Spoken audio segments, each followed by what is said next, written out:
Hey, what's up, ladies and gentlemen from all over the world? It's your boy Matt Corvo, 26 years old from Montreal, Canada. It is my genuine hope that I find you guys in a period of good fortune, robust health, and excellent spirits. Okay, today we are Friday, December 12th, 2025. And as usual, I just wanted to break down today's price action, recording my screen and talking over it, what happened on the S&P 500 E-mini futures. If it's your first time seeing my videos, I've been trading for 5 years. I trade futures. My background was trading Forex and CFDs and SMC, ICT concepts. And about a year ago, I made the transition to trading futures in Orderflow. And I'm basically doing those videos to document my learning journey with it. Alrighty, so let me share my screen quickly here on my other computer. Okie do, everybody.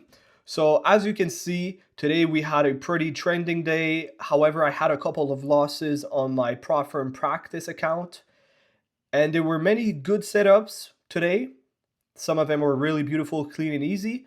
However, I came on the charts this morning super enthusiastic, super optimistic from my journaling session from yesterday, and it just sounded a little bit too good to be true.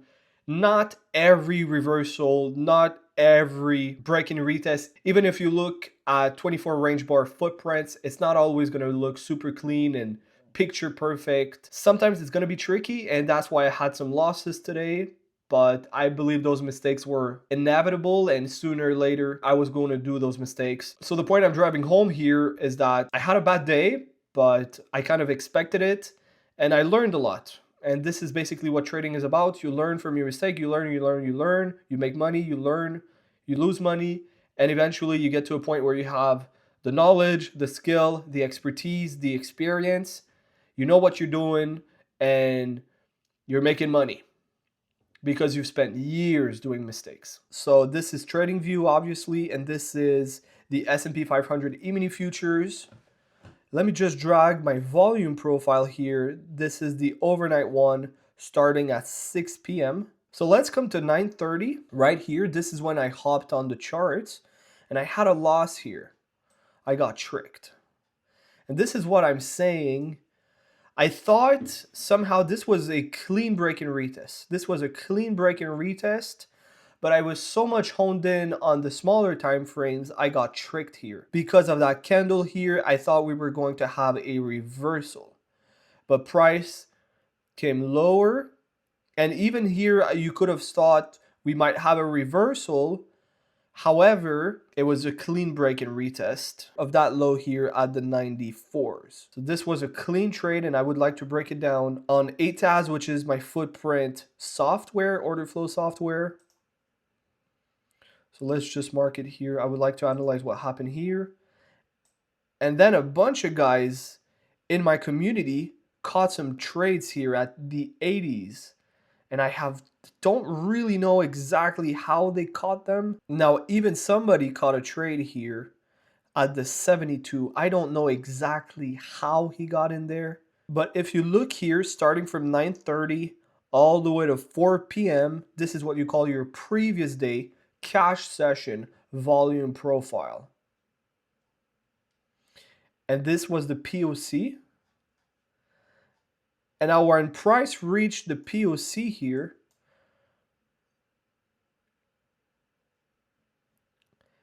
it didn't do a clean break and retest. Look at that. Look at that. Very interesting. So if you look here, a real break and retest would be something like this. This is a break and retest, correct? Now what you had here is different. You had something like this, boom, bounce, and then lower. This is not a break and retest. This is a break and retest. So this is super interesting. Somebody got in here. I don't know how at the 72s, but this trade here was the real break and retest. This was a loss I had. I got in too early, and it's basically a mistake I've learned. When it comes to the 24 range bar footprint candles, I have to wait for the candle to close, because until it closes, you can have the impression, okay, I have trap buyers, and then, oh, I have trap sellers, and then I have trap buyers, and then I have trap sellers. Wait for the candle to close. Wait for the candle to close. Now, this trade here that you can see with 11 Rs was much cleaner, much cleaner. This was a true break and retest of the previous day point of control. It broke it and then it retested that exact level. However, it took about 20 minutes for price to come back. And I got on that sell here. I thought it would already, you see those candles here, the red candles, I thought it would drop, but it didn't. It dropped way after. This was a clean. From the 67s, more or less, it was a clean sell. I believe that one too was very clean. So I think for today, I'm just going to break down those two. So as you can see here, this is ATAS, my order flow software where I look at my footprint candles. I like him very much. However, my chart does look a little bit messy. So let me remove the volume profile here. I'll even remove VWAP. I'll even remove the stacked imbalances. The big trades, I'm definitely keeping them. And now it looks a lot cleaner. So I want to come here at 955. There you go. So here, so this high that you see here is exactly here. And I want to break down to you guys how we could have caught that sell. So remember, we took out that low at the 90s. If you look, price took it and it gave a sell right after. So when it comes to a break and retest to the downside, what you want to see are trapped buyers getting absorbed, and then you want the aggressive sellers to show up. So as you can see here, this is exactly what you got. Strong selling coming down. The buyers show up. They try to make price reverse. Then they manage to push price. And what do you see here? The buyers are completely trapped. You see this level here with 3,000 orders, 191 of positive delta, but then they completely get trapped. They completely get trapped here. And even if you look at those numbers, the final delta of the candle is more or less half of the maximum delta here. But while the candle is developing, forming, it shows you a lot of information. So it is much better to wait until you have a candle closure. And that is when you enter. Now this candle here was being formed, and you basically want to make sure that the buyers will not be able to maintain price above that level here at the 92. You want price to stay under that level if you want to sell, if you want to do a break and retest. So let's say you got in during that candle here. You got in somewhere here. Okay, so that would be the 88, let's put it. Yeah, exactly. So here, 88.50. Very good. And what do you target? Where do you target? So we're here. What can you target? I know my chart looks messy, but I don't know, that low perhaps. So here would have been a beautiful 5 hours. Would have been a beautiful trade. Now, like I say, I don't know why those freaking guys in my group, the Diamond Trading Institution from Lambo Raul, they do a live stream every morning. You pay $200 per month and you're trading with them from 9:30 to 11. I don't know why they entered here, some guys in the chat, but it was clean. Now that trade here was super clean.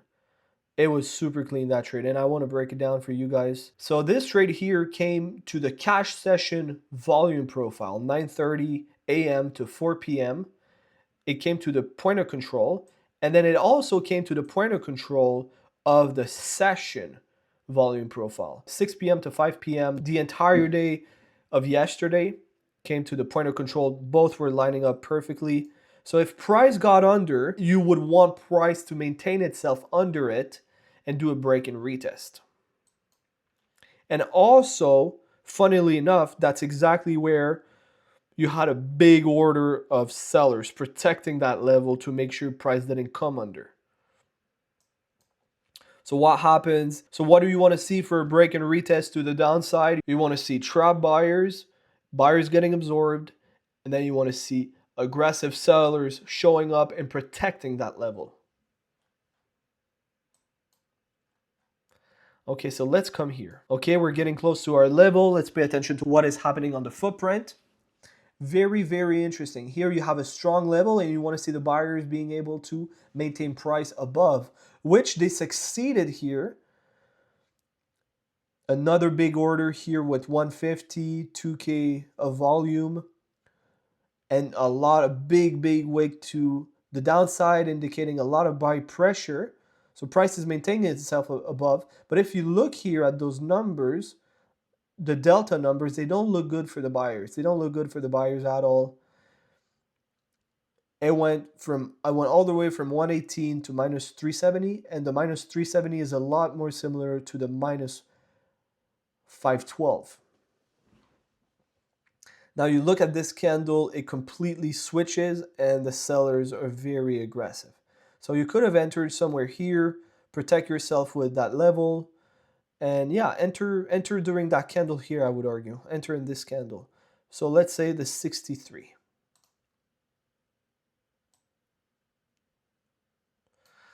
Okay, it was a little bit later. And what do you target? What do you target? Could have targeted that low here. Okay, could have targeted that low at 16. Beautiful, beautiful trade. Yeah, maybe that entry here was a little bit too generous, much higher. Because once the candle is closed, there's no telling it will come that much above.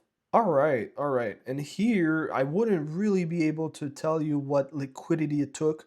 Sometimes it just comes and it hits a big level on Bookmap, which I cannot see here. It's my other software, but it hits a big level on Bookmap, and that's basically it. It's not as clean and simple and as easy as I made it to be in my previous video. However, it is my belief that if I keep putting in the work, persevering, being resilient, devoting myself, truly applying myself, it will become easier with time, with more experience, more chart time. However, just one last thing. It's easy to say in hindsight. It's easy to say in hindsight, oh, of course, that's why it reversed. But you could have had a candle that looks like this, and still price could have completely broken through. So let's say we had nothing here. Would I have hit the sell button? I mean, I was thinking about it. I remember thinking those buyers now are completely underwater with that strong level, but they were also underwater with that whole move here. So yeah, hard to say. Alrighty guys, that was everything for today. Thanks for watching. Cheers.